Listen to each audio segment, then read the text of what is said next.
Good day and welcome back to our second section in the stock management training that we are going to continue today. Just a quick overview from the first section.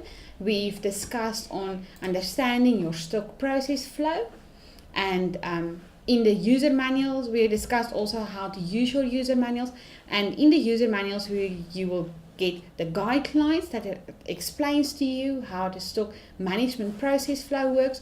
So inside this first section we discussed on understanding the stock process flow, and also we've discussed the stock setup flow that you will have to do, or otherwise please phone your FCL and ask them to assist you in setting up your stock process, your stock setup.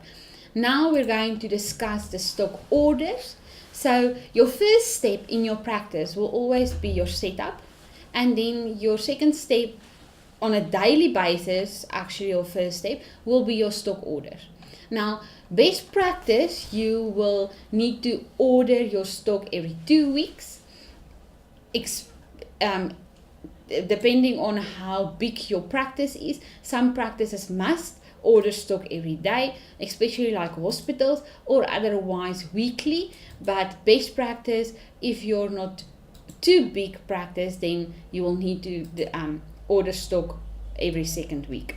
Now, just a little bit overview.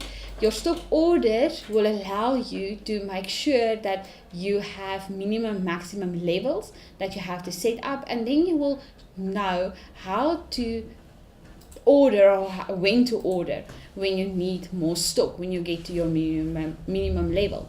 Now, in your stock ordering, you will always phone your suppliers. I just want to show you the other screen. Okay, so on this one you will see that you will have we will start here, always your minimum and maximum levels. You will see it is set up per warehouse, and then you will have your minimum and maximum levels. Your quantity on hand will show, and the report will, when you draw a report per minimum level, you can say, please show me all of the minimum of all of the items that has less items than the minimum. So stock on hand less than your minimum levels.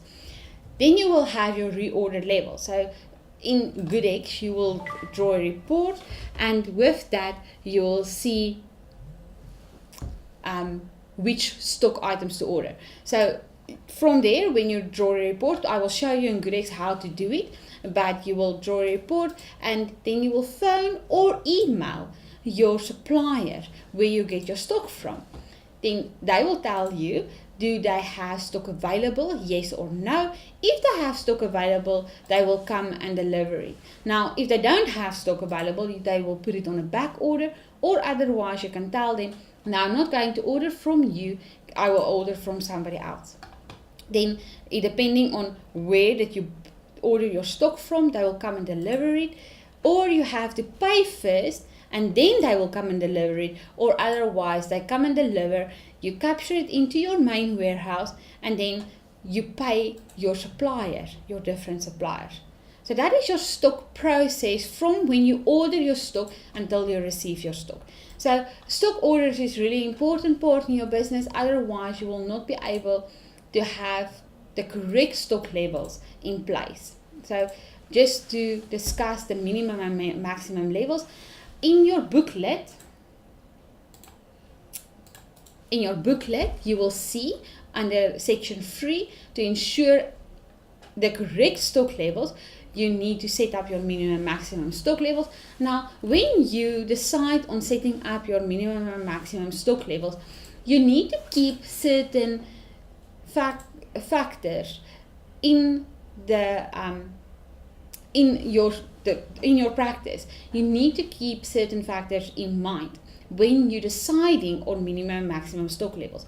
Now, for instance, if you look at a minimum levels, you need to keep in mind, I'm just going to discuss a few of them. You can always go back to your guideline booklet and see all of the different factors that you have to keep in mind. But when you set up your minimum levels, you need to keep in mind how far are your suppliers from your practice and how long do they take to come and deliver your stock. And also you need to keep in mind how many patients can you see for a week or 2 weeks with that certain items that you need to use.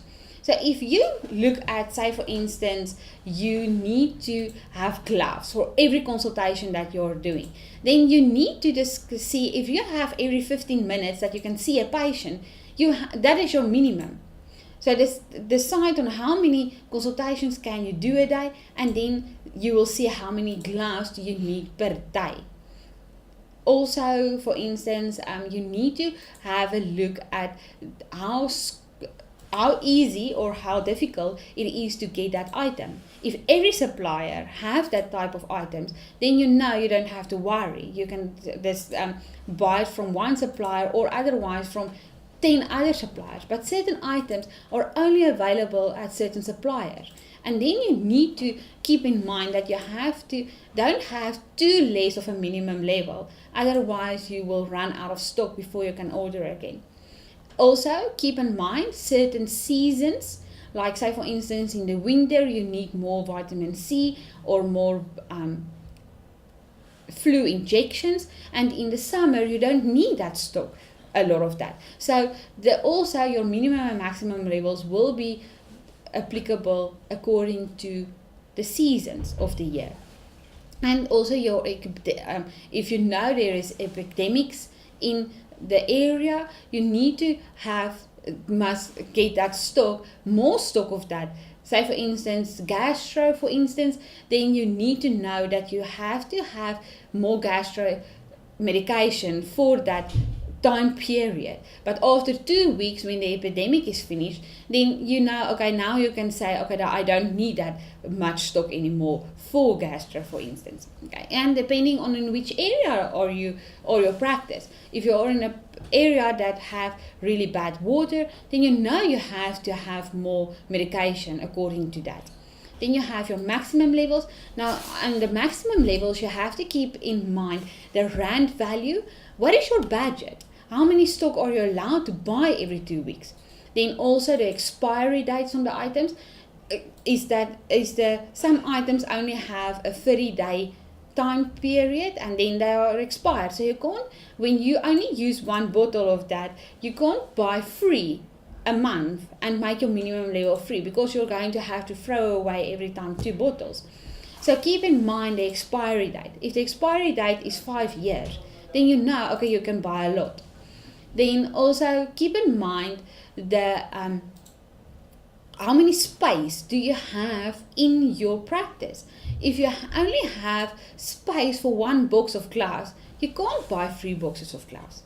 Okay, so please keep that in mind. And then the important thing with your minimum and maximum levels is your back orders. Back orders are always a big problem in any practice with stock management. So if you need this stock urgently, and your first supplier tells you, sorry, I'm going to put it on back order, and you go and buy it from another supplier, don't buy 5 boxes, but with the other supplier you still have 5 boxes that is in back order, because they are going to deliver it today, and tomorrow that back order is going to come in from the other supplier, and then you have 10 boxes inside your practice. So just keep in mind your back orders. Now I'm just going to show you in GoodX how to set up your minimum and maximum levels. Let me just go to that screen. Okay, first, when you log into GoodX, I'm just going to close here.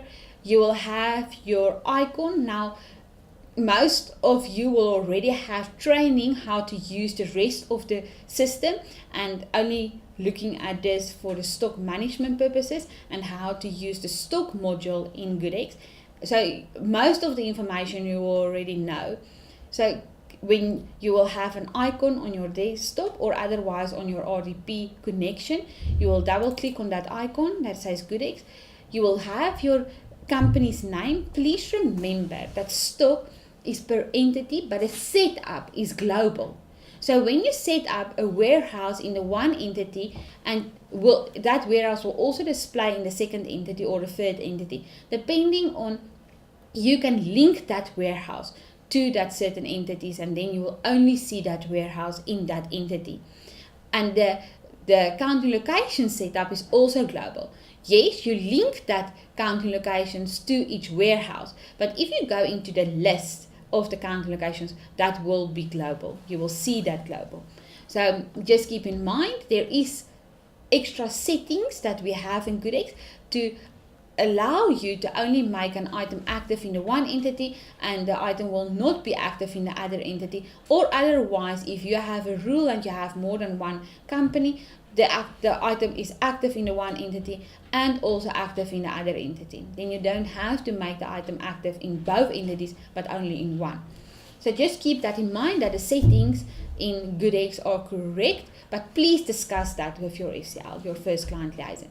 Then you have your username. It's important that you log in with your own username, because you will only have access to certain functions if you're using the incorrect name. Now then you have your password, and make sure that this date on your system, GoodX is working with 3 dates. We have a transaction date, that is when the transaction actually happened. Then we have our capture date, and that is your computer date. And this is the date in front on your login screen also. Sorry.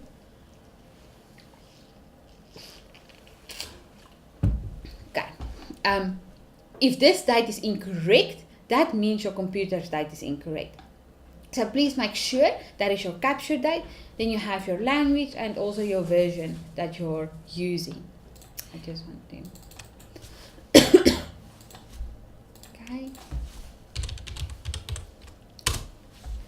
Now you will have not maybe access to all of these modules, but this is your navigator and this is the list of modules. We will go into stock. This is only my extra login. This is my task list. If you want more information around the task list, please go to our user manuals or otherwise contact your FCL.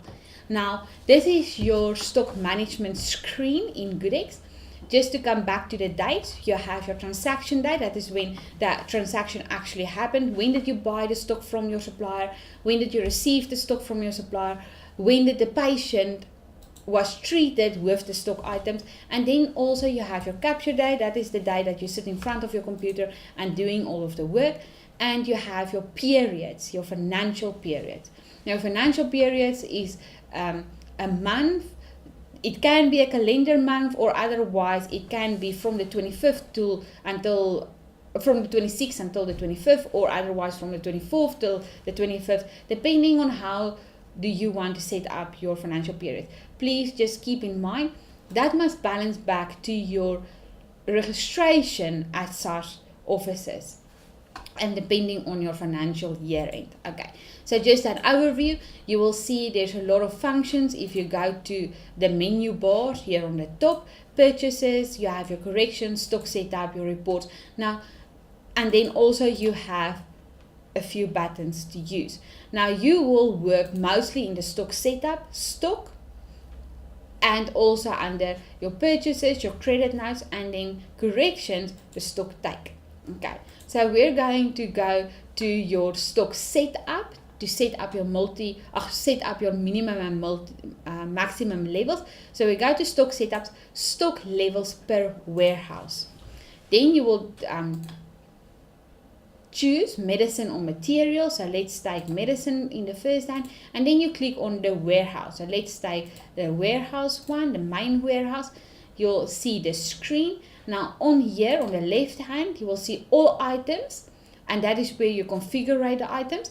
Then this too is more reporting. So the items, you tell the system, I want to see items with quantity less than my minimum level, or items with quantity more than my maximum level.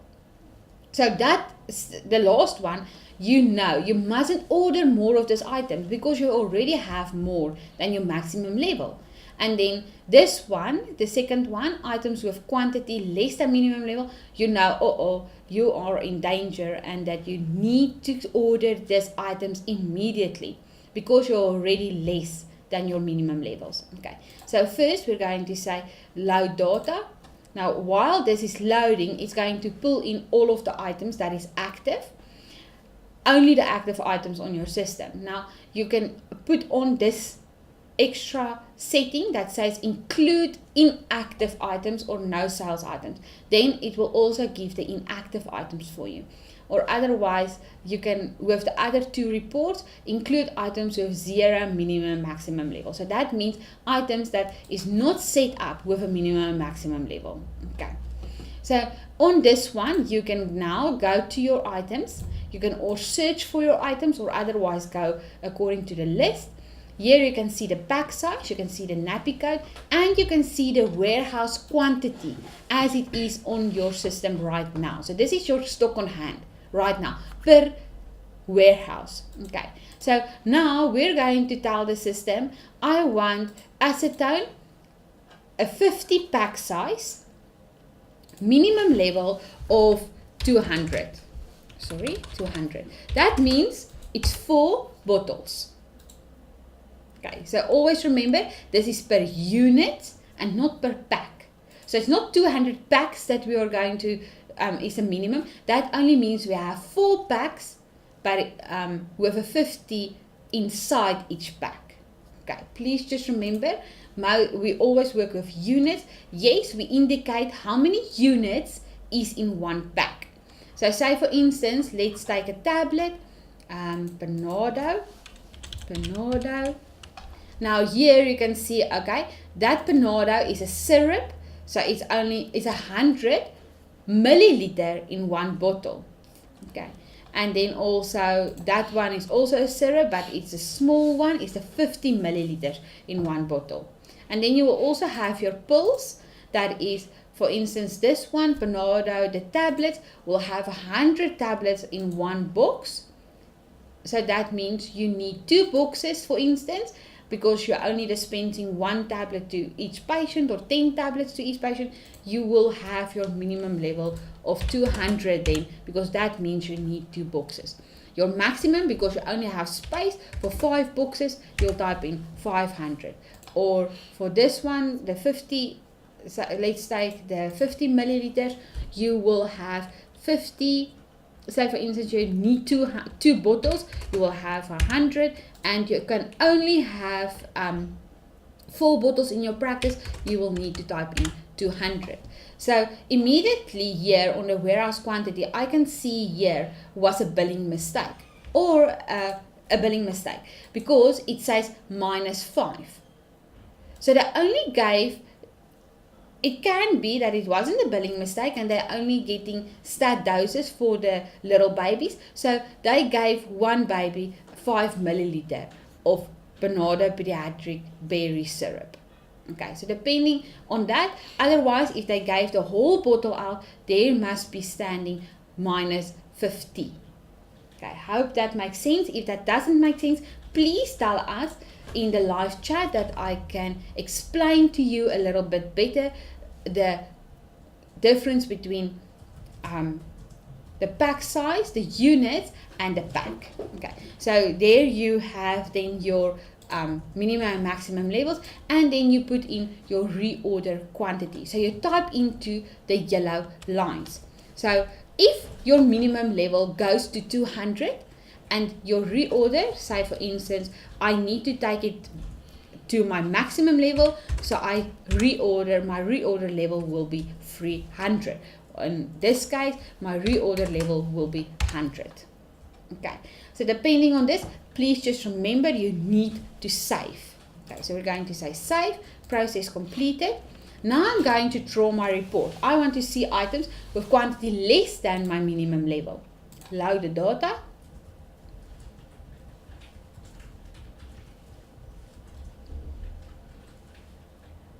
Just waiting for the data to load. This you can do every morning, every evening, once a week, depending on when do you want to do this.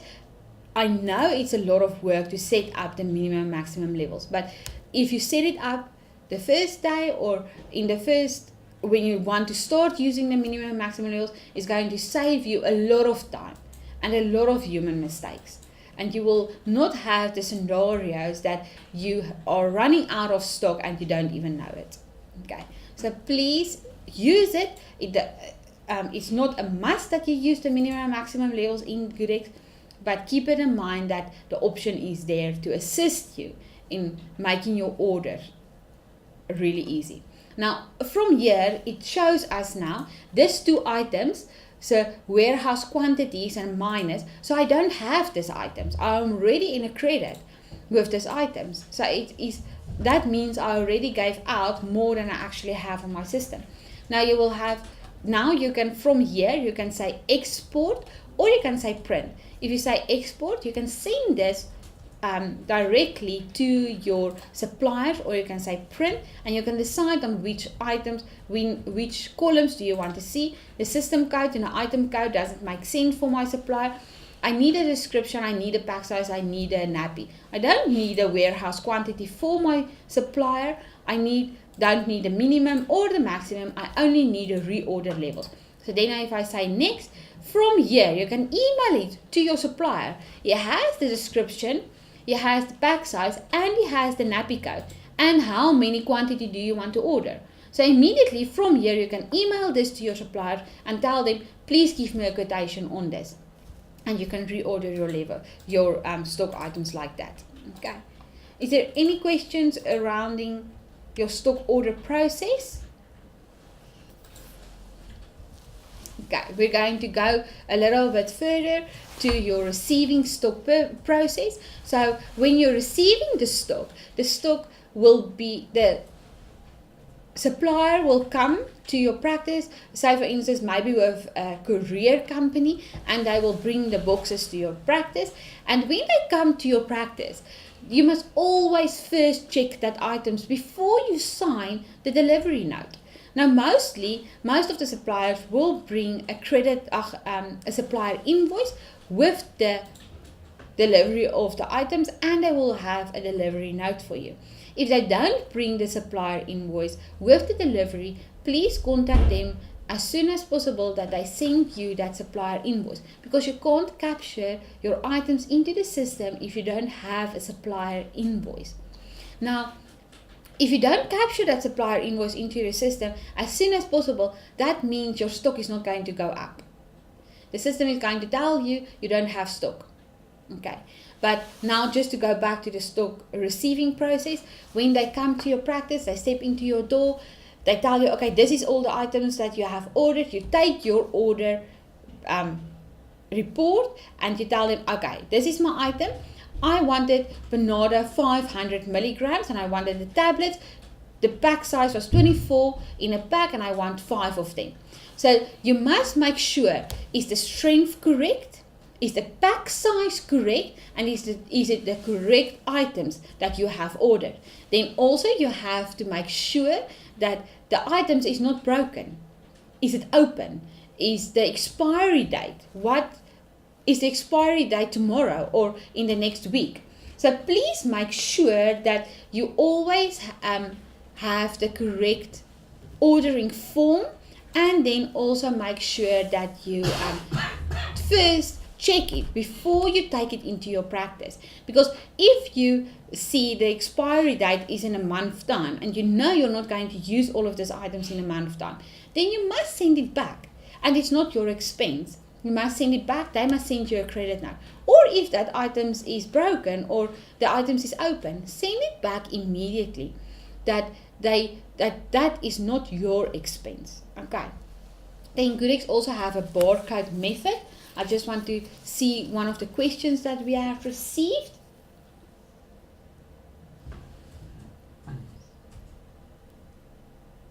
Okay, yes. The question is there any place where you can indicate the size, the milligrams or the vials or the milliliter? Yes, we do have that. I will show you now on all of the items.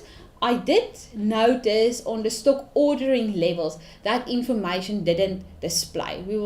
discuss that with the programmers and sort that out, because that information is supposed to display also on that. We will just go back to that one. But on all the descriptions, we do indicate if it's a vial, is it a tablet, is it the size of the items. I will show you after this. Okay. Then there's another question. Is there any report where the expiry dates can be recorded and advised?